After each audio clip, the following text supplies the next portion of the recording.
Ya, selamat sore. Kembali lagi berjumpa dalam program Market Flash yang diselenggarakan oleh PT Bursa Efek Indonesia, Kantor Perwakilan Kalimantan Timur. Bersama saya Algila Bandaru. Hari ini Senin 20 Desember 2021 ya. Gimana kabarnya Bapak dan Ibu sore ini? Saya doakan semoga dalam keadaan sehat selalu. Program Market Flash dibuat untuk memberikan sosialisasi dan edukasi terkait bagaimana perkembangan IHSG terkini, di mana setiap harinya kita mengundang narasumber yang luar biasa untuk memberikan pandangan-pandangannya ya terkait kondisi IHSG. Nah, hari ini kita kedatangan narasumber yang luar biasa. Kita bekerja sama dengan Mirai Aset Sekuritas cabang Balikpapan. Kita mengundang Pak Peter Jinata selaku branch manager dari Mirai Aset Sekuritas cabang Balikpapan. Topik kita hari ini adalah rangkuman pergerakan IHSG ya.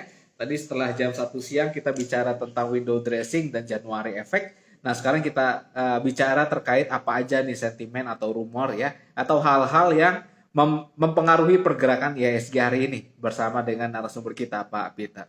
Dan seperti biasa kita punya giveaway pulsa senilai Rp25.000 untuk sahabat investor yang bisa menjawab pertanyaan di akhir sesi nanti. Jadi stay tune terus ya. Baik, sambil menanti ya, silakan jika ada Bapak dan Ibu mau bertanya, masukkan pertanyaannya ke kolom Q&A atau ke kolom chat agar bisa dibahas bersama-sama dengan narasumber kita.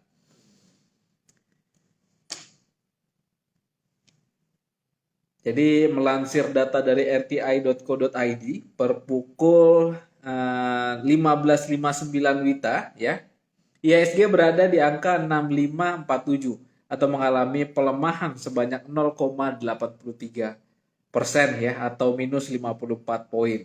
Dengan nilai transaksi 11,5 triliun, 167 saham mengalami kenaikan, 390 saham mengalami penurunan, dan 120 saham tidak mengalami perubahan. Investor asing hari ini mix ya di semua pasar gitu ya. Jadi untuk di pasar reguler dia melakukan net sell atau penjualan bersih senilai 384 miliar, tapi di semua pasar justru net buy sebanyak 547 miliar rupiah. Nah, kira-kira kenapa nih penyebabnya ya? Dan ISG pun bergerak dalam rentan 6.533 sampai 6.579 ya. Gimana portofolionya Bapak dan Ibu? Apakah masih sesuai dengan ekspektasi ya? Saya doakan semoga masih sesuai dengan rencana investasinya. Ternyata matematika juga digunakan di pasar modal juga. Komentar dari Muhammad Chandra Negara. Betul Pak ya. Jadi pergerakannya itu kan matematis gitu ya. Baik, segera kita undang narasumber kita. Jika Bapak dan Ibu ada yang mau bertanya, silakan masukkan pertanyaan. Nanti bisa dibahas bersama nih.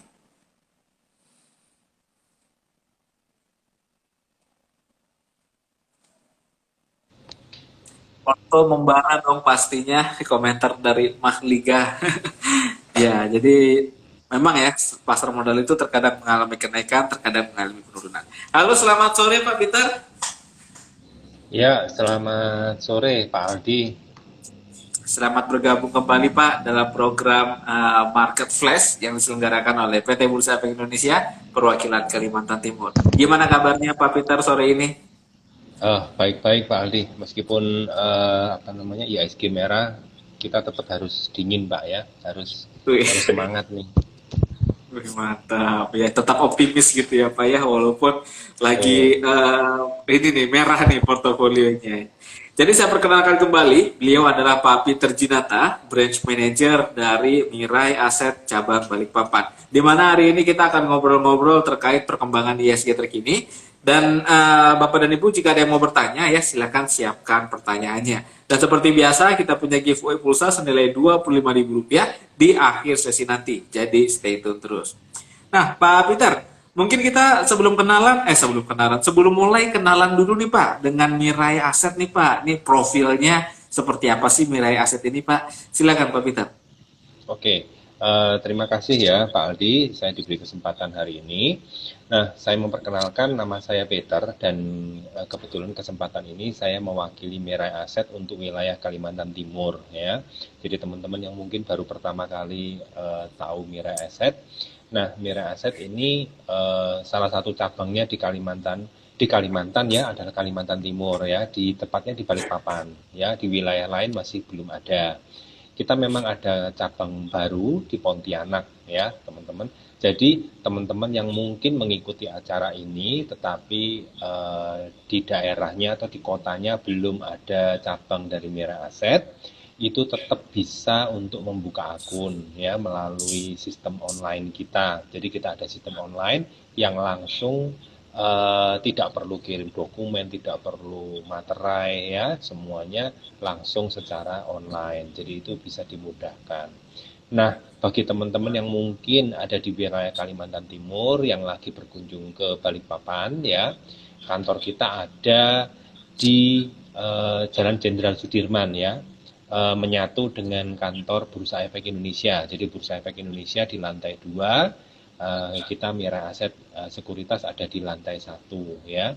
Jadi saya juga mengundang teman-teman nanti setelah pandemi ini bisa lewat, mudah-mudahan kita cepat-cepat kita lewatin ya. Nanti kita bisa bertemu, bisa trading bareng ya, bisa ngobrol-ngobrol bareng ya, bisa ketemu bareng ya, nanti bisa diskusi bareng ya.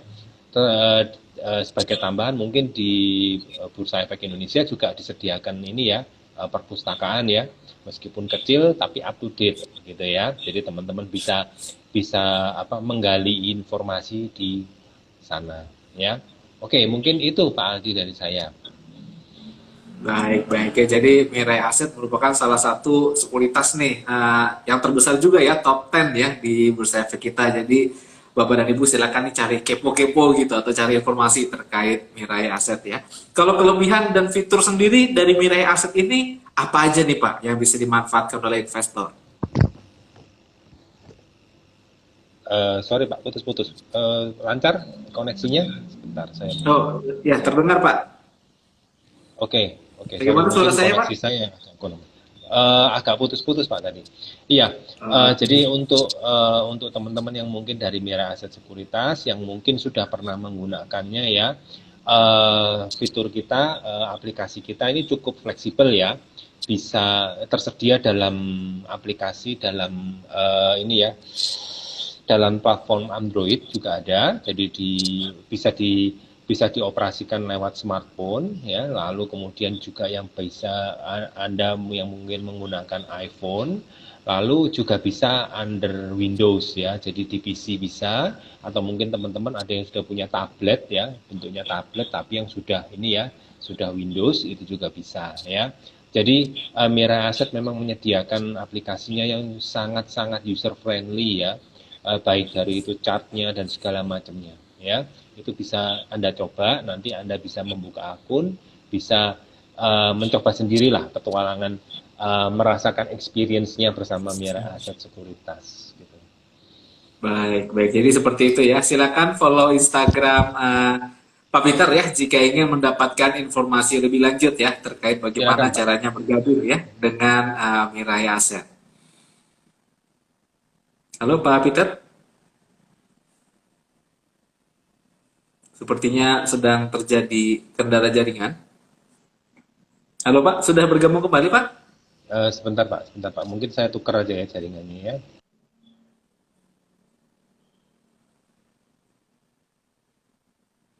Ya, jadi silakan ya jika Bapak dan Ibu ingin mencari info nih lebih lanjut terkait dengan Mirai Aset. Dan kebetulan Mirai Aset Sekuritas sendiri kantornya bersamaan dengan Bursa Efek Indonesia ya di Kalimantan Timur di Balikpapan lebih spesifiknya. Nanti jika Bapak dan Ibu berkesempatan ya datang gitu ya untuk bisa berkomunikasi langsung ya. Tapi saat ini kita masih dalam posisi WFH ya. Jadi mungkin kita tunggu informasi selanjutnya ya terkait kapan nih kita bisa berkumpul kembali. Ya, silakan jika Bapak dan Ibu ada yang mau bertanya, masukkan pertanyaannya ke kolom Q&A atau ke kolom chat agar bisa dibahas bersama-sama. Kalau boleh tahu nih Bapak dan Ibu, teman-teman sobat IDX ini sekuritasnya pakai apa nih dan alasannya kenapa sih menggunakan sekuritas tersebut dan udah nyaman belum dengan platformnya? Kira-kira apa nih kendala-kendalanya? Nanti bisa disampaikan juga di sini ya, karena narasumber kita ini salah satu orang yang udah cukup berpengalaman ya di pasar modal gitu. Jadi ilmu-ilmunya ini saya yakin bermanfaat untuk teman-teman dan kita semua ya. Silakan ya.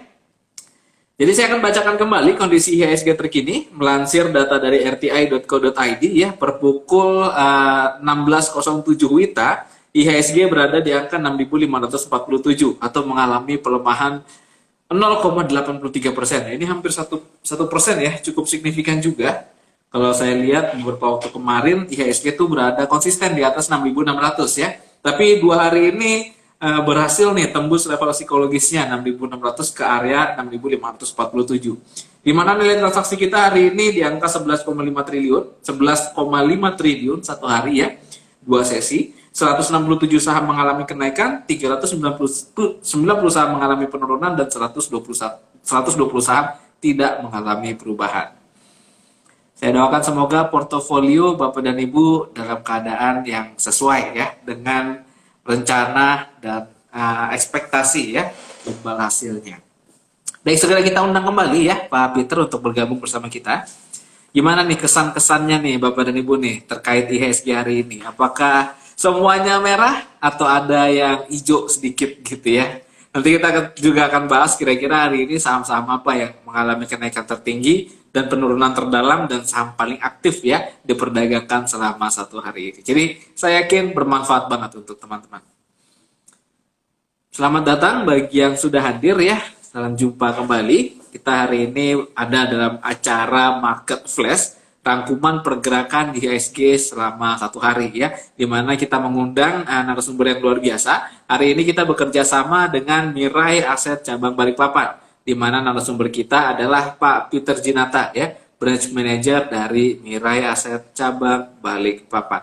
Jadi silakan kalau misalnya Bapak dan Ibu ada yang mau bertanya, masukkan pertanyaannya ke kolom chat atau ke kolom Q&A ya. Nanti kita bisa bahas atau diskusikan bersama-sama. Hari ini cukup menarik ya kejadiannya ya, di mana investor asing.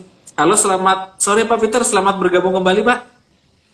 Ya, selamat sore Pak. Mohon maaf tadi gangguannya, kelihatannya jaringannya agak sedikit drop ya.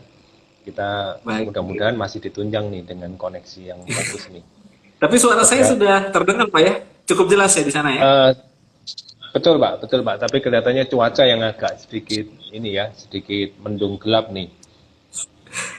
Udah IHSG-nya mendung ya, cuacanya juga mendung juga ini hari ini. Oke, jadi beberapa koneksi komputer saya matikan dulu ini Pak. Jadi mudah-mudahan bisa kuat ini Pak. Baik. Ya. Oke, tadi kita sudah kenalan ya dengan Mirai Aset. Jadi silakan follow Instagram Pak Peter ya untuk bisa mendapatkan informasi lebih lanjut terkait bagaimana caranya bergabung dengan Mirai Aset. Nah, sekarang kita masuk ke topik utama kita nih Pak, yaitu rangkuman pergerakan IHSG harian. Tadi saya sempat singgung kalau IHSG hari ini kembali lagi nih menembus level support kuatnya atau support psikologisnya di angka 6.600. Sekarang berada di posisi 6.547. Nah, kira-kira bagaimana sih Pak perkembangan IHSG terkini? Silakan Pak Peter. Iya, memang kelihatannya dari sisi IHSG ini memang lagi mengalami penurunan ya Pak. Jadi dalam minggu kemarin ya, udah terlihat IHSG ini kelihatannya nggak kuat untuk mencapai resistennya gitu ya. Nah, ini saya lihat IHSG hari ini juga ditutup cukup besar ya. Tadi sempat 1%, lalu ditutup 0,8 ya. Nah, ini saya lihat memang saya masih menilai IHSG ini masih sideways ya, seperti kemarin. Jadi supportnya ini masih ada di 6.485 yang di bawah ya. Dan saya rasa untuk resistnya bisa di 6690 Pak. Jadi kelihatannya sampai dengan akhir penutupan tahun ini kita hanya bisa berharap di resistance-nya di 6690 atau pembulatannya 6700 ya. Gitu. Jadi kita berharap lebih sih ya, mudah-mudahan ada semacam kejutan ya, nanti bisa naik 1%, 2% gitu ya, tetapi mudah-mudahan kita tunggulah itu Pak. Baik, jadi 6.700 ya Pak ya kalau kita bisa memprediksi nih pergerakan IHSG. Betul Pak. Baik, dan saat ini posisinya masih dalam keadaan sideways Pak, betul Pak? Betul Pak, betul. Masih Baik, baik. sideways. Jadi baik ya, jadi seperti itu. Nah, kemudian kalau kita bicara faktor news ya Pak ya, atau fundamental gitu, atau faktor-faktor sentimen ya, yang menggerakkan IHSG hari ini atau beberapa hari ke belakang itu apa sih Pak?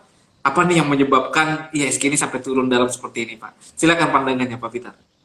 Oke, sebenarnya mulai dari minggu yang lalu itu udah mulai ini ya, mulai ramai dibicarakan Omikron ya. Omikron ini udah mulai ramai dibicarakan. Sebenarnya beritanya udah 3 minggu, 4 minggu yang lalu. Tetapi begitu begitu muncul ada Omikron yang ada di Jakarta, nah ini langsung langsung kalau nggak salah kemarin turun sekitar 0,8-an juga ya, 0,8% atau sekitar 1%-an juga. Nah, lalu berita-berita seperti Omikron ini merebak ya, merebak kemana-mana, lalu juga ditambah dengan adanya keputusan The Fed yang mungkin rencananya tahun depan, tahun 2020, itu akan menaikkan suku bunga sebanyak 3 kali ya, dalam 1 tahun sebanyak 3 kali. Jadi menurut saya ini kenaikan yang cukup agresif ya. Nah ini mungkin ya, mungkin akan diantisipasi oleh investor, mereka wait and see dulu, mereka mungkin ada beberapa yang mungkin keluar dari pasar dulu melihat situasi yang di depan ini bagaimana, gitu Pak.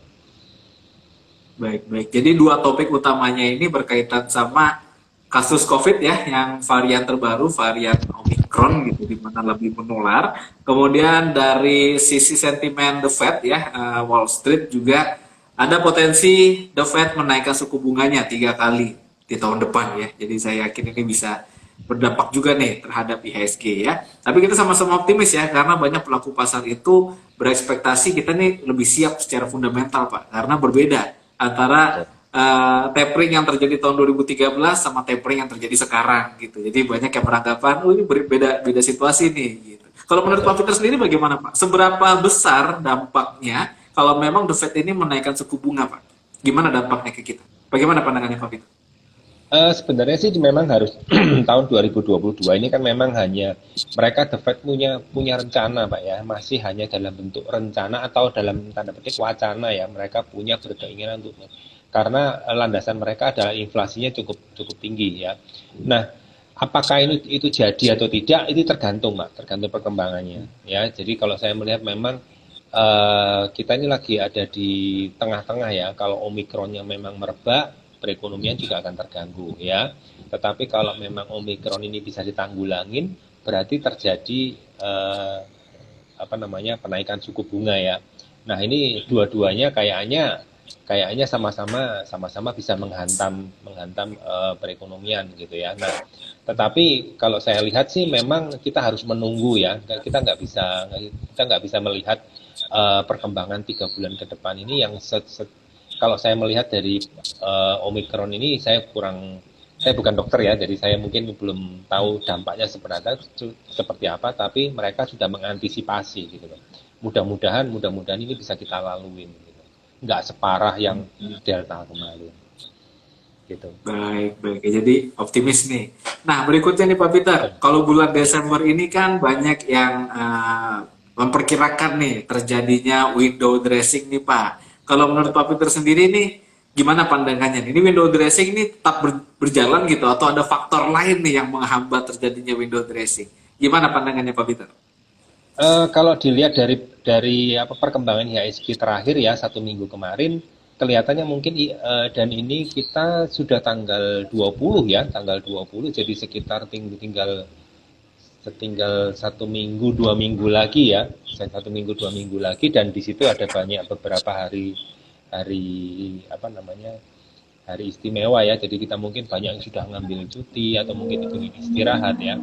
Jadi saya kira dugaan saya sih window dressing akan terjadi tapi tidak signifikan gitu ya. Jadi mungkin tidak signifikan Pak. Mungkin saya masih berpatokan bahwa IHSG naiknya hanya sampai di resist saja 6.700. Jadi mungkin dari analisa beberapa bulan yang lalu kelihatannya pasarnya cukup kuat dan segala macamnya, banyak yang memprediksi antara 6.800 sampai 7.000 ya. Tetapi kalau dilihat posisi terakhir minggu kemarin dan kelihatannya pasar masih ada 2 minggu lagi ke depan, kelihatannya sih IHSG akan sampai di resist saja. Jadi belum sampai ke target ya 6.800 atau 7.000 gitu Pak. Nah, sebagai karena ada faktor extraordinary gitu Pak ya, pandemi Betul, COVID-19 dan kebijakan The Fed gitu. Jadi banyak faktor-faktor betul, nih yang betul Pak. memicu. Baik, jadi ekspektasinya di resisten Pak ya, kondisi IHSG ya Betul, Pak ya, di betul, 6.700. betul. Baik, terima kasih Pak Peter. Kemudian kita masuk ke sektoral nih Pak. Hari ini sektor-sektor apa nih Pak yang mengalami penurunan terdalam nih? Sampai 0,8% penurunan IHSG ya untuk hari ini. Silakan Pak Peter. Oke. Sekilas saya lihat sih memang semua sektor hampir terpukul ya Pak ya. Hampir rata Pak, hampir rata saya lihat mulai dari pertambangan, properti dan segala macamnya memang turun tapi nggak ada yang paling dalam Pak. Jadi saya melihat masih oke lah, masih rata-rata lah ya, sekitar ada yang mungkin satu emiten mungkin 2%, 3% ya. Atau mungkin kemarin yang sudah melonjak tinggi, oke lah, hari ini koreksi mungkin 6% atau 7% ya. Tetapi secara overall semua sektor rata-rata turun Pak, sekitar kalau dihitung dari sektornya sekitar 0,8-an Pak. 0,8, ada yang 0,5, ada yang 1. Jadi nggak ada yang menonjol gitu Pak. Jadi semua rata-rata uh, sekitar 0,8 gitu Pak. Baik, baik. Tapi kalau Pak Peter sendiri lihat secara teknikal penurunan yang terjadi di IHSG ini apakah penurunan yang perlu dikhawatirkan Pak? Atau justru ini penurunan hanya terjadi saat aja nih? Gimana pandangannya Pak Peter? Saya melihat sih masih aman Pak ya. Saya melihatnya masih aman karena masih dalam toleransi sideways ya. Jadi sidewaysnya sampai di 6.480 tadi ya. Nah itu masih tetap terjaga di sana. Eh, Kalau dia jebol, mungkin dia akan turun di bawah 6.400. Nah, itu baru kita lihat apakah memang ada pembalikan arah atau enggak ya. Tetapi kalau saat ini masih terjaga di apa ya, di area sideways, saya rasa masih aman. Itu, Pak. Baik, baik. Jadi apa istilahnya justru saat seperti ini bisa dipertimbangkan untuk akumulasi Pak Peter ya. Gimana nih Pak? Betul. Strateginya seperti apa nih? Bisakah kita akumulasi atau justru tunggu saat penurunannya sudah mulai berkurang Pak? Kalau saya sih melihat harus ditunggu Pak ya, harus tunggu sampai nanti setelah setelah 1 minggu ini, 1 minggu ya, hari Senin sampai dengan hari Jumat nanti kita tunggu wait and see, kita lihat apakah memang isunya ini menjadi membesar atau cuman orang oh itu eh, apa isu biasa gitu ya. Nah itu kita harus cermati dulu.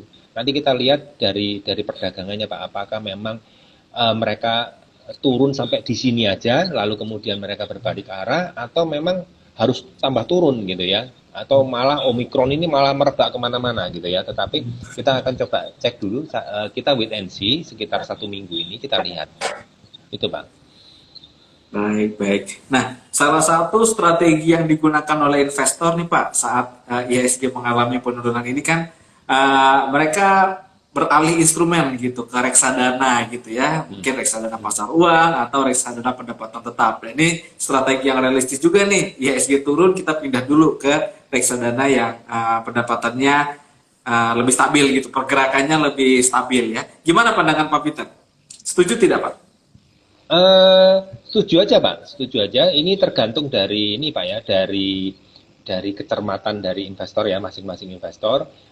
Saya lihat beberapa investor yang sudah ulung ya, mereka sudah profesional, itu mereka kalau memang eh, kondisi cuacanya IHSG ini lagi nggak bagus, lagi tidak mendukung, mereka biasanya memindahkan dananya ke reksadana gitu ya. Jadi mereka memang dananya tidak bisa bekerja secara maksimal, secara agresif, tetapi tetap bekerja, Pak ya, tetap bekerja dalam dalam ruang lingkupnya reksadana gitu. Jadi kebetulan memang Mirai Aset ini menyediakan eh, produk saham dan produk reksadana. Jadi sangat diuntungkan bagi nasabah Mirai itu bisa switching ya. Begitu jualan saham, nanti setelah T+2 bisa pindah ke reksadana gitu ya. Jadi kalau memang cuacanya IHSG ini tidak menentu atau tidak sulit ya bagi seorang profesional itu mengambil posisi untuk tradingnya dia, biasanya mereka pindah dana dulu.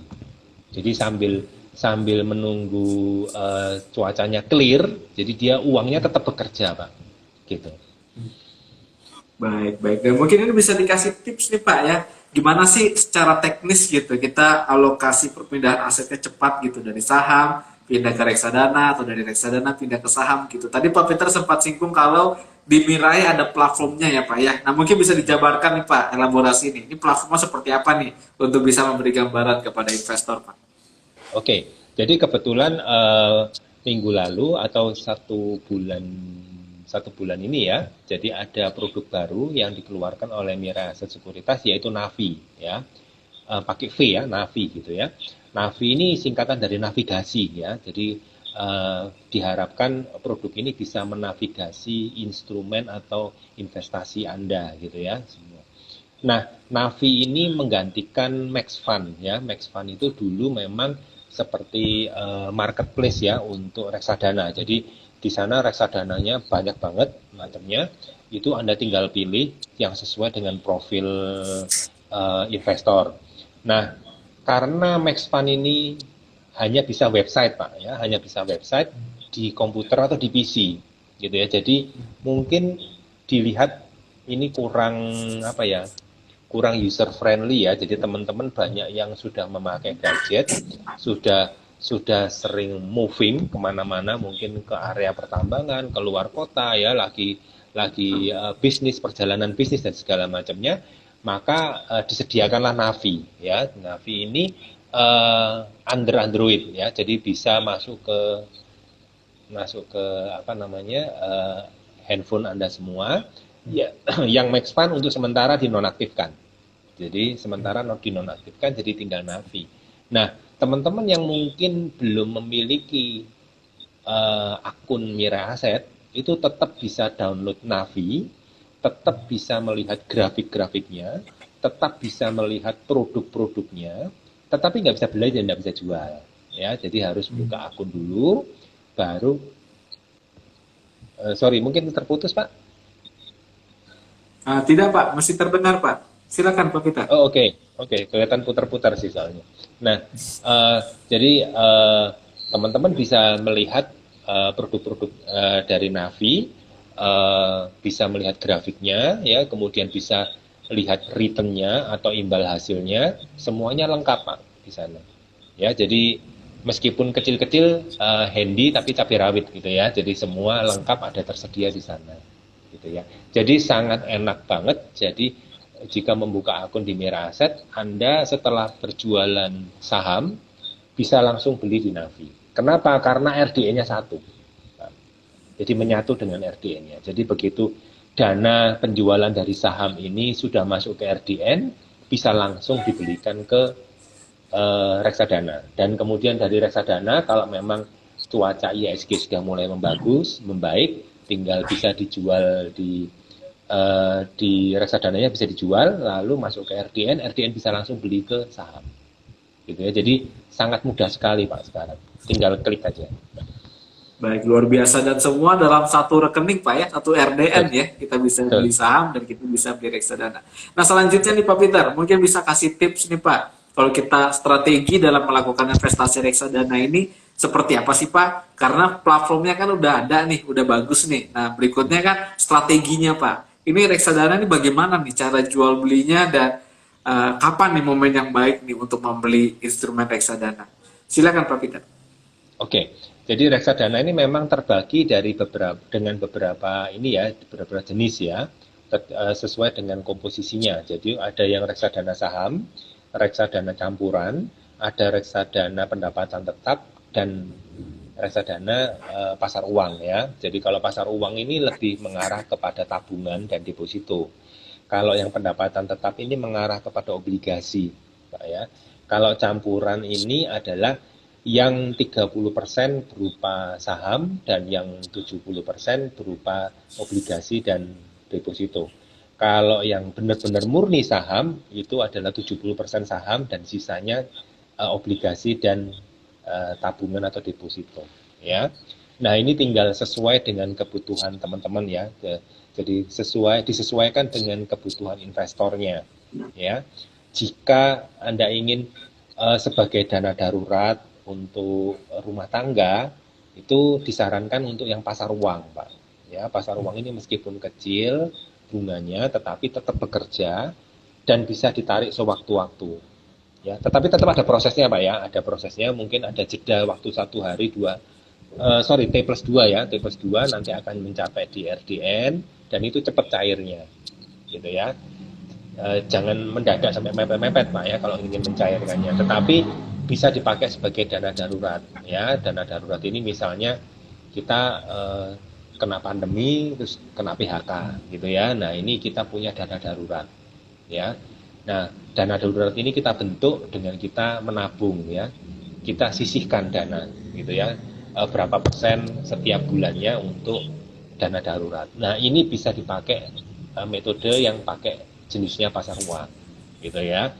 Nah, kemarin saya juga melihat yang obligasi ya. Obligasi ini juga cukup menggiurkan, imbal hasilnya juga cukup tinggi ya.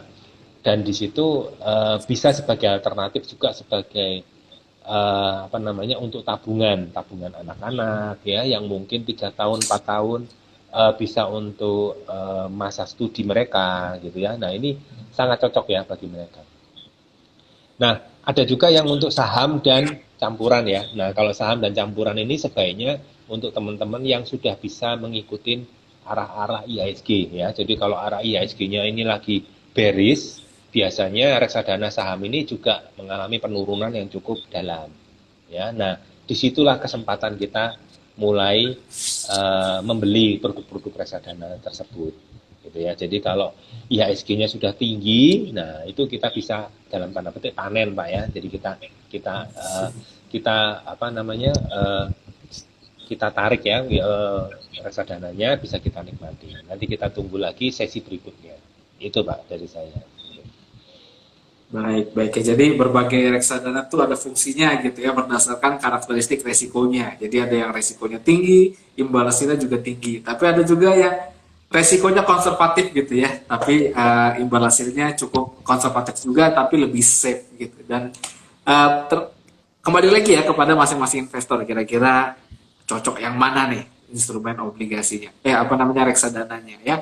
Baik, terima kasih Pak Peter. Selanjutnya nih Pak, mungkin kita kembali lagi nih ke IHSG ya. Saya mau tanyakan terkait saham-saham yang teraktif hari ini nih Pak ya. Jadi kan mengalami penurunan terdalam nih, penurunan dalam hari ini. Nah, kira-kira saham apa aja sih yang paling aktif diperdagangkan Pak? Silakan Pak Peter. Oke, sebentar Pak ya, karena koneksinya agak sedikit ini ya. Mudah-mudahan bisa ini Pak. Sebentar Pak ya.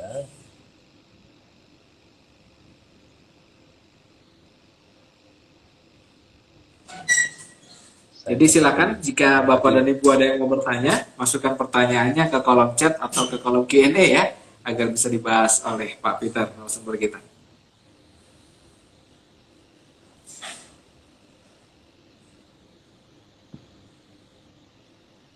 Ada Pak ya.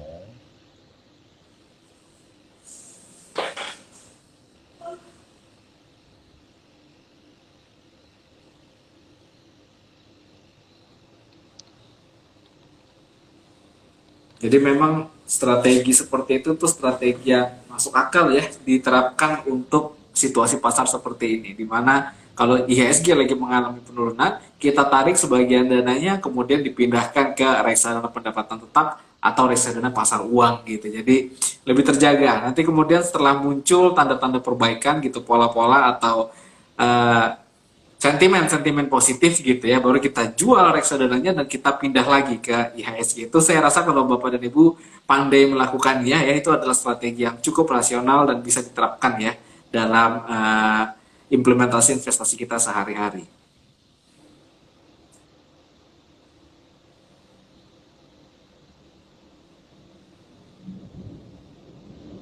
Oke, sebentar Pak, soalnya tadi agak sedikit gangguan ini.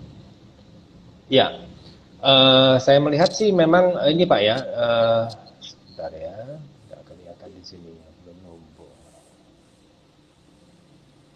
Oke, jadi memang untuk akhir tahun ini biasanya memang didominasi oleh ini Pak ya, oleh consumers ya. Jadi oleh consumers ini seperti Ace Hardware ya, yang pemilik-pemilik mall ya, Ralphs, lalu kemudian ada ICBP, gudang garam gitu ya. Lalu kemudian ada eh, Ramayana ya. Nah, ini memang mereka aktif Pak hari ini.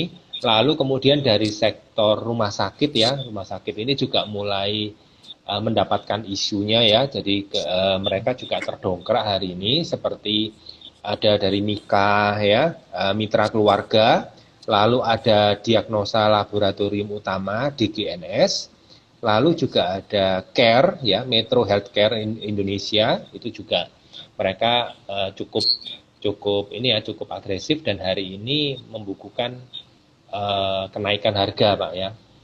Mungkin itu Pak dari pergerakan hari ini Pak. Baik, baik. Terima kasih Pak Peter. Nah, pertanyaan terakhir nih Pak dari saya nih sebelum kita masuk ke segmen tanya jawab gitu ya. Saham-saham apa nih Pak yang jadi rekomendasi atau bisa diperhatikan oleh Pak Peter dalam beberapa waktu ke depan? Silakan Pak Peter. Oke. Oke, kalau untuk memang isunya ini kita lihat ya dari isu kesehatan ini Pak. Jadi yang saya bisa berikan adalah ini Pak, untuk yang rumah sakit, suplemen dan obat-obatan ya. Jadi ini mengulang beberapa periode yang lalu yaitu di bulan bulan Juni ya, bulan Juni atau bulan Juli. Itu kalau teman-teman memiliki emiten-emiten seperti ini bisa dipegang Pak ya. Jadi seperti mitra keluarga, healthcare ya, kemudian ada Sido muncul ya, kemudian Kalbe Farma, Kimia Farma itu boleh dilirik Pak. Karena memang isunya sama ya, yaitu Omikron. Lalu untuk menanggapi kenaikan suku bunga di Amerika, ini nanti khawatirnya Indonesia juga akan menaikkan suku bunga di Indonesia. Itu saya memberikan pesan ke teman-teman, pilihlah emiten yang hutangnya kecil ya, LDR-nya kecil ya, karena dikhawatirkan kalau suku bunganya naik, obligasinya juga naik ya, suku bunga obligasi juga naik, maka beban hutangnya jadi naik juga. Nah, oleh karena itu pilihlah emiten-emiten yang memiliki DER-nya kecil, Pak. Jadi itu yang mungkin bisa saya berikan untuk akhir tahun ini dan awal tahun ya 2022. Baik, baik. Ya, jadi seperti itu ya. Mulai dari sektor kesehatan ya bisa diperhatikan, kemudian retail ya, dan perusahaan-perusahaan yang memiliki hutang yang kecil ya Pak ya, karena berkaitan sama perubahan suku bunga ya. Nah, baik terima kasih Pak Peter ya atas insight-nya. Ini saya yakin bermanfaat nih untuk Bapak Ibu Sobat IDEX ya, dimanapun berada. Kita berikan apresiasi dan aplaus kepada Pak Peter ya. Sekarang kita masuk sesi tanya jawab. Jika ada yang mau bertanya, Bapak dan Ibu silakan masukkan pertanyaannya ke kolom chat atau ke kolom Q&A ya. Silakan. Jadi ada beberapa pertanyaan masuk. Nah ini ada pertanyaan dari _Disly ya. Misal kita jual reksadana, apakah dananya masuk ke RDN atau rekening yang lain? Silakan Pak Peter. Oh langsung masuk ke RDN Pak. Jadi kalau memang sudah terkoneksi dengan Navi dan Bapak Bisli ya memiliki rekening Mirai dan di Mirai itu ada RDN-nya, semua transaksi akan kembali kepada RDN Pak. Itu Pak. Baik, jadi langsung masuk ke RDN ya. Jadi lebih fleksibel gitu kalau kita mau pindahkan lagi ke reksadana atau pindahkan ke saham, itu semua melalui satu rekening di RDN gitu ya. Baik, jadi seperti itu ya Pak Peter ya, semoga terjawab. Atau ada lagi yang mau ditambahkan Pak? Mungkin saya tambahkan sedikit ya.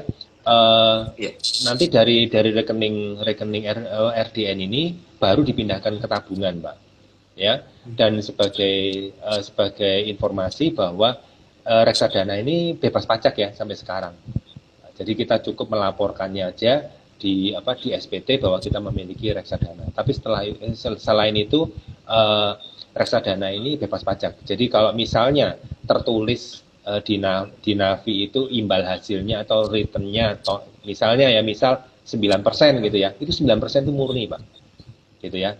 Jadi tapi harus diingat bahwa 9% itu adalah pencapaian dari tahun lalu ya. Jadi misalnya 1 year Anda pilih yang tingkat imbal hasilnya tertinggi dalam 1 tahun gitu ya. Berarti 9% itu dihitung dari 1 tahun yang mundur Pak. Gitu ya. Jadi kita ada refleksinya ke sana. mudah-mudahan ya memang kita berharap bahwa tahun depannya ya lebih tinggi lagi gitu ya, tetapi tidak menutup kemungkinan bisa lebih rendah gitu Pak. Baik, baik ya. Semoga terjawab ya. Terima kasih pertanyaannya, terima kasih juga tanggapannya. Berikutnya ada yang bertanya terkait saham Elsa nih Pak. Ya, pertanyaan dari Pak Dedi Hari underscore. Review saham Elsa Pak, silakan. Sebentar Pak ya. Elsa. Oke, saya melihat sebentar Pak ya, sebentar.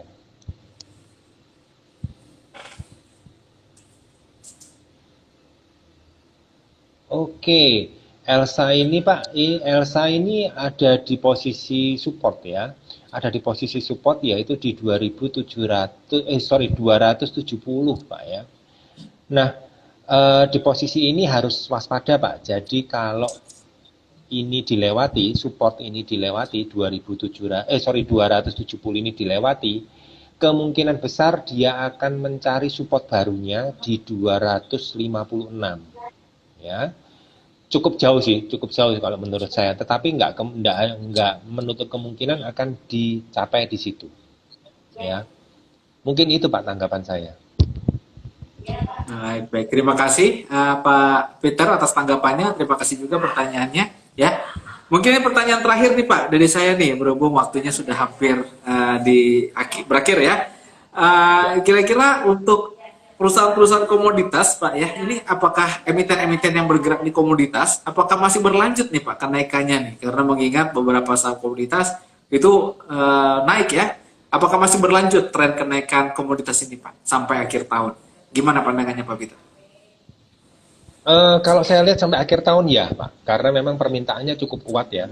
Saya kemarin lihat grafiknya, kalau nggak salah kemarin itu cukup kuat masih kan Pak. Jadi masih ada plus sekitar 3%-an ya kalau nggak salah dalam satu hari pergerakannya. Untuk komoditas batu bara ya, ini saya lihat cukup kuat sampai dengan akhir tahun Pak. Jadi kebutuhannya masih tetap tinggi Pak ya. Terus kemudian dari perminyakan kemarin juga sempat fluktuatifnya cukup tajam, tetapi saya melihat ini masih tetap kuat untuk sampai akhir tahun. Itu Pak. Baik, baik, baik ya. Jadi kira-kira seperti itu. Ya, terima kasih banyak Pak Peter ya. Tak terasa kita sudah di penghujung acara ya. Diskusi yang sangat luar biasa hari ini mengenai kondisi terkini dari IHSG bersama Pak Peter Jinata, Branch Manager dari Mirai Aset Sekuritas Cabang Balikpapan. Terima kasih Pak Peter atas insight-nya ya. Semoga bisa menambah wawasan untuk kita semua. Sebelum ditutup, apakah ada closing statement yang ingin disampaikan Pak Peter? Silakan. Oke, jadi memang saya ingin memberikan ke teman-teman bahwa kita mesti harus fleksibel ya di kondisi yang seperti ini. Kita mungkin pernah mendengar berita-berita bahwa ini akan ada window dressing gitu ya, ada Santa Claus rally gitu ya. Tapi saya melihat kayaknya dari beberapa minggu kemarin terjadi perubahan yang cukup drastis setelah The Fed meramalkan tahun depan akan menaikkan suku bunganya, merencanakan akan menaikkan suku bunganya 3 kali dalam setahun. Itu cukup agresif kalau menurut saya. Nah, ini teman-teman harus waspada ya. Kita harus mulai lihat lagi nih emiten-emiten mana ini yang memiliki hutang kita review gitu ya. Nah, saya harap sih teman-teman cukup fleksibel ya. Jadi kalau mendapatkan informasi seperti ini harus cepat tanggap gitu ya. Jangan wah aku masih mencintai emiten ini gitu ya, mau saya pegang terus gitu ya. Tapi harus hati-hati ya. Silahkan tetapi harus hati-hati ya. Kita harus realistis karena bagaimanapun juga perubahan ini harus kita lalui Pak ya. Jadi nggak bisa kita hindari ya, tapi harus kita lalui. Oleh karena itu saya berpesan kepada teman-teman silahkan tapi step by step ya. Kita harus mempelajarinya step by step. Mungkin bagi bagian teman-teman yang baru step by step dan kita harus waspada. Itu aja Pak. Selanjutnya mungkin kita bisa ini ya holiday ya. Sebentar lagi kita menyambut tahun yang baru. Saya mengucapkan semoga mudah-mudahan di tahun yang baru jauh lebih bagus, jauh lebih cuan gitu ya. Gitu. Itu Pak. Baik ya. Semoga di tahun yang baru IHSG-nya bisa ke 8.000 nih Pak. Baik, Pak. Ekspektasi investor. Baik, kalau Oke, Pak. gitu Amin. terima kasih banyak Pak Peter ya atas paparan, insight dan pandangannya terkait kondisi IHSG hari ini. Saya yakin bermanfaat nih untuk kita semua. Akhir kata, mohon maaf Pak Peter kalau ada salah kata, salah sikap yang kurang Sama-sama, Pak. berkenan. Sama-sama. Semoga di lain waktu kami bisa mengundang kembali Pak Peter ya untuk memberikan pandangan-pandangannya. Baik, selamat sore Pak Peter, selamat melanjutkan aktivitas. Tetap jaga kesehatan Pak Peter, sukses selalu. Sama-sama, Pak. Saya izin leak dulu, Pak. Baik, terima kasih Pak.